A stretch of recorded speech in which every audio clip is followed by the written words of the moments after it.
तो जी 1/√2 है, इसको हमें दिखाना है कि एक अपरिमेय संख्या है। तो अपरिमेय जब दिखाना है तो हम लिखेंगे माना 1/√2 एक परिमेय संख्या, जिसे अब तक सभी सवालों में हम लोगों ने किया है।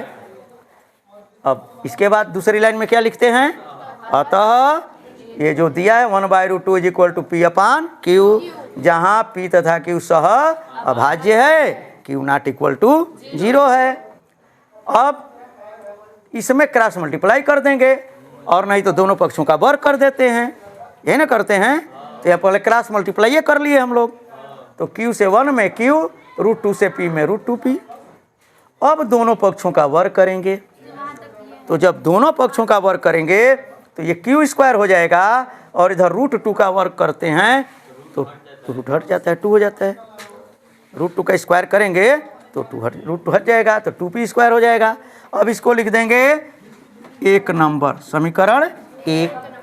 अब यहाँ हम क्या देख रहे हैं, पहले जैसा किए हो, अगर इसमें Q² का 2 फैक्टर है, 2 और P², 2 × P², इसका मतलब हुआ कि Q² 2 से विभाज्य है ना।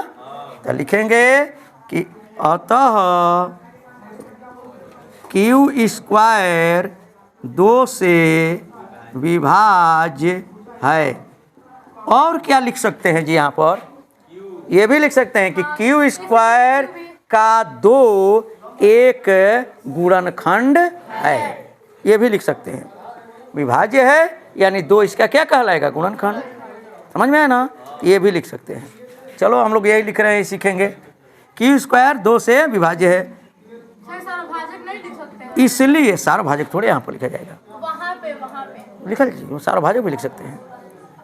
P तथा Q का कोई एक के अतिरिक्त कोई सार्वभाजक नहीं है, इतना लिखना पड़ेगा। हाँ, कि P तथा Q का एक के अतिरिक्त कोई अन्य सार्वभाजक नहीं है। इस तरह से इतना ही से काम चल जाएगा।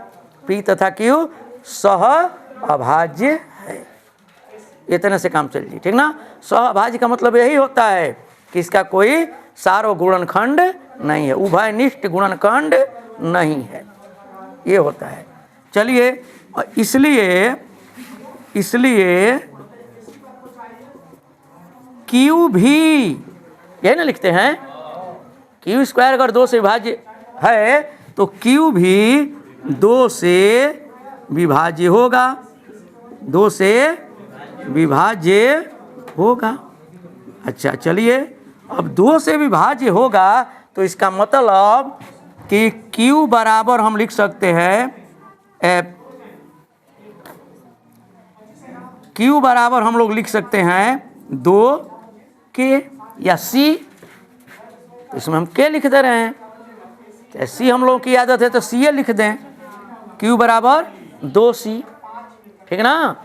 यहाँ लिख देंगे जहाँ C एक पूर्णांक है, जहाँ C एक पूर्णांक है। C क्या है, पूर्णांक है। अच्छा, अब इतना लिख दिए तो अब लिखेंगे कि Q का मान, अब लिख देंगे यहाँ पर, अब Q का मान समीकरण 1 में रखने पर लिख देंगे, यही ना करते हैं। ये जो Q बराबर 2C लिखें, Q 2 से विभाज्य है, इसका मतलब Q बराबर 2C होगा। 2 से विभाजित करने पर कोई एक इसका भागफल आएगा ना, तो ये भाज्य हो गया, ये भाजक हो गया, ये भागफल हो गया। तो भाज्य बराबर भाजक गुणे भागफल, इसलिए C हम एक कुछ भी आएगा उसको हम C कह दिए। अच्छा, Q का मान समीकरण 1 में रखने पर, तो रखो समीकरण 1 में, तो Q के जगह पर 2C का होल स्क्वायर = 2P²। ये कट जाएगा, 2C² 4C² होगा बराबर 2P²। 2 से 4 कट जाएगा ना, तो यहाँ भी कटा सकते हो, बटा में भी करके कटा सकते हो। 2 से कटा दिए 2 हो गया, तो ये हो गया 2C² = ऐसे लिख देंगे P² = 2C²। अब इसका मतलब क्या हुआ? इसका मतलब हुआ कि p स्क्वायर 2 से विभाज्य है। तो लिखेंगे कि अतः p स्क्वायर 2 से विभाज्य है। और जब p स्क्वायर 2 से विभाज्य है तो p भी 2 से विभाज्य होगा। तो लिखेंगे इसलिए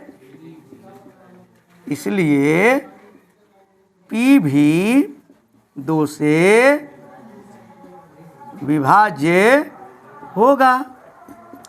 अब देखिए q भी 2 से विभाज्य हो गया और p भी 2 से विभाज्य हो गया। तो इसका मतलब कि p बटा q का एक सार्वभाजक 2 है, ठीक ना? अर्थात p तथा q का एक सार्वभाजक 2 है, जो कि एक विरोधाभास है। यहाँ हमने सह अभाज्य माना है। क्या माना है? सह अभाज्य। इसका मतलब कोई भी एक के अतिरिक्त गुणनखंड नहीं है, लेकिन हमको 2 एक संख्या मिल गया जो p और दोनों को विभाजित करता है। तो यह एक विरोधाभास हो गया है। यह एक विरोधाभास है क्योंकि p तथा q सह अभाज्य है, सह अभाज्य है। अतः हमारी परिकल्पना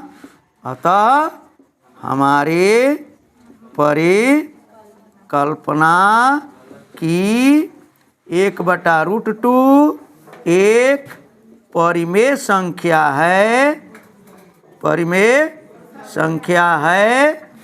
गलत है।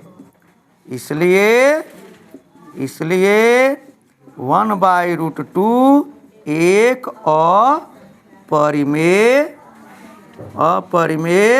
संख्या है। इसलिए 1/√2 एक अपरिमेय संख्या है, ठीक। तो इसको लिख लीजिए। बंद कर दो, करो जल्दी बंद कर दो।